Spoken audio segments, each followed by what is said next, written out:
எவ்வளோ பெரிய விஷயத்தை இப்படி சப்பையாக்கி வச்சுருக்காங்கன்னு பாருங்கள் நம்ம ஆளுக. என்னடா இது கல்லை கண்டா நாயை காணோம், நாயை கண்டா கல்லை காணோம், ரெண்டு ஒரே நேரத்தில் சிக்கவே மாட்டேங்குதே இப்படின்னு ஒரு பழமொழியை நம்மக்கிட்ட சொல்லுவாங்க. நம்மளும் சரியான நேரத்தில் நமக்கான ஒரு வாய்ப்பு கிடைக்காததுக்கு இந்த பழமொழியை தான் பயன்படுத்திக்கிட்டு இருக்கோம். ஆனால் அந்த பழமொழியே தப்பு அப்படின்னு சொன்னால் நம்புவீங்களா? அட ஆமாங்க, அந்த பழமொழியோட உண்மையான விளக்கம், அந்த காலத்துலலாம் சிலையை எல்லாமே கல்லில் தான் செஞ்சுருக்காங்க.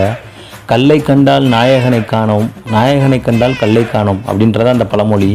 நாயகன் அப்படின்றது இங்கே கடவுளை குறிக்குது.